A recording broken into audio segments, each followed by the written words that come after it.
Hello Year 5 and welcome to your English lesson for today. Today we are going to plan our own legend. Now before half term we read about the legend of Beowulf and Grendel, where Beowulf was defeating the monster. You already have written quite a lot of work, like your heroic speech, that you will be able to use in your legend this week.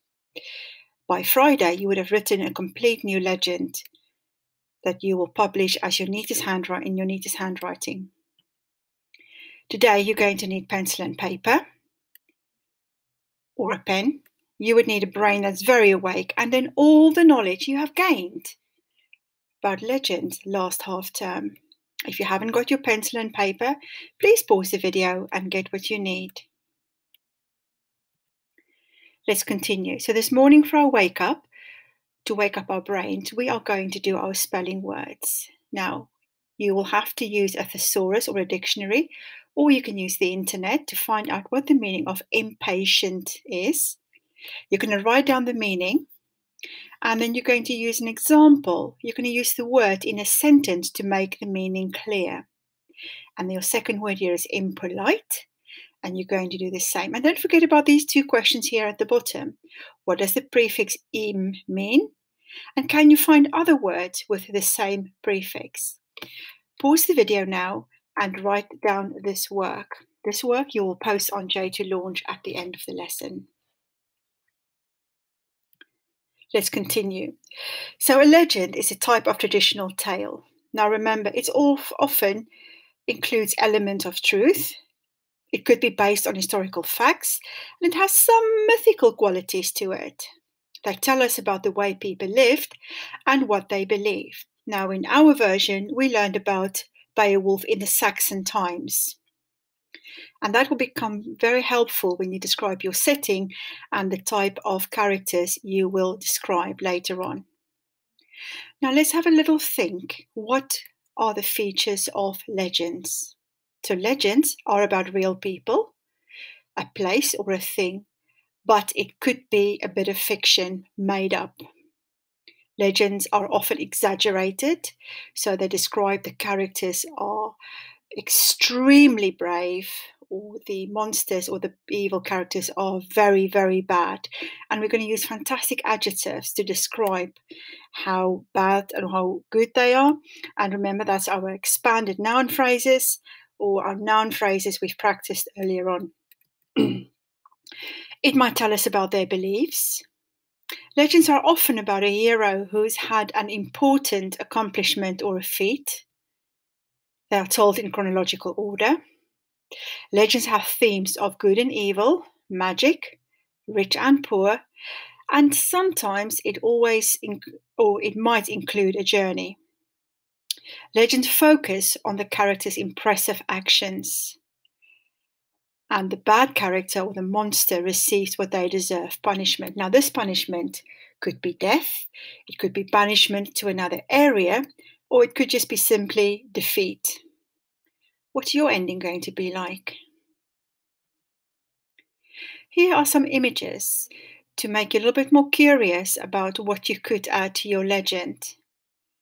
Now, in our history project, you would know that you studied the home life of the Anglo-Saxons, and you might recognize some of the artifacts that is on this page. It also helps you to think about what your character might look like, how they might act.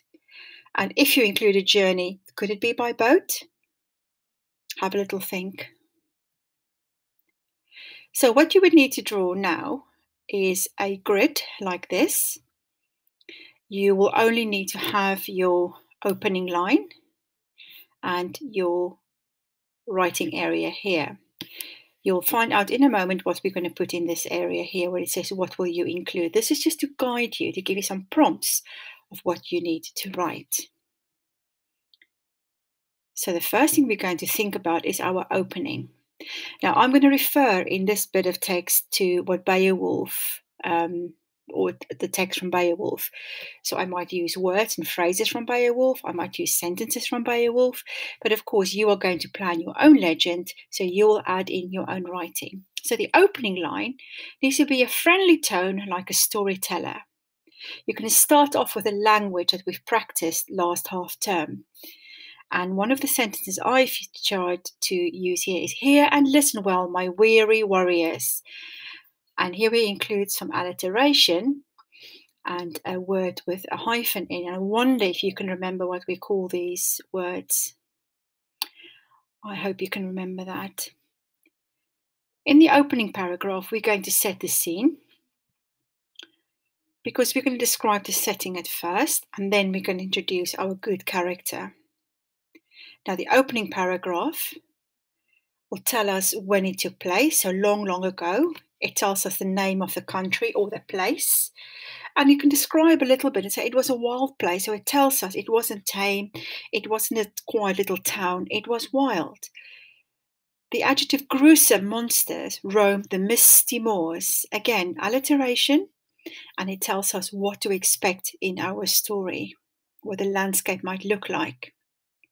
And of course, you're going to use your own description, and that will help you to set your scene and the atmosphere in your story. You might also want to introduce your good character. Now, for our instance, we can use our fearless king of the Danes. Can you remember his name? Go and shout it out. That's right. Right, you're going to pause the video now, and on your grid that you have drawn in your book or on your paper, you are now going to add your own ideas in. Which words would you like to start with? Which country might you use? And who will your character be? Take as long as you need. To continue, we are going to include our build-up. Now, in a legend, the build-up is fairly short because we're only going to write a little bit about our build-up. So we're going to develop our good character. So if we think about our King of the Danes, what's his name again? That's right, Hrothgar. What does he do to be a good king? How can I say in my story that this king was well loved and people really liked what he was doing? So I went back to Beowulf and I looked. Each night, the well-loved king invited his bravest warriors to a lavish feast of roasted meat, jugs of frothing ale, and music for dancing feet. Now that describes to me that everybody was having a really good time, but it was the king who organized this, and that's why his people loved him so much. Now pause the video, and you are going to write your own little build-up where you include your, or you're going to plan your build-up. You're not writing it yet, sorry, you're going to plan your little build-up, and who is going to be your good character? Will it be a king? Will it be a prince? Your choice. Remember, you can write in bullet points. If you want to write a little paragraph, you can do that. Now, when we get to the problem, now this is the meaty bit in your legend. This is where all the action is going to take place. Now, today we are just planning. So you are only going to write your little bullet points or ideas about what your problem will be. It's a good idea to divide your problem into 2 paragraphs. In the first paragraph, you're going to introduce your bad character. What does the bad character do? What sort of action does he do? What words can you use to describe him? What's your character's name? In this case, we looked at Grendel. A foul monster crawled from a swamp, greedily and ghastly. It had claws like knives, burning eyes, and an unholy stench. Now, this is from Beowulf and Grendel, but I expect you to write your own version of your bad character. If you can't think of a paragraph yet, just write bullet points down and maybe some adjectives that you think will describe your monster or your bad character really well. The second part of our problem, we will introduce our hero. But most importantly, how does he find out about the problem in your legend? Did he hear it somewhere? Did he came across this bad character by unexpectedly? In Beowulf, news of this dreadful tragedy spread far and wide to all the princes of the different lands. I quite like that because it tells us it travelled very far, but it says it spread far and wide. Again, it tells us a little bit about our setting and the time period that we are thinking about. Now, my hero, Thinking of Beowulf, you have so many adjectives to describe Beowulf, and when you did your kennings, you had lovely, lovely kennings to describe the story so far.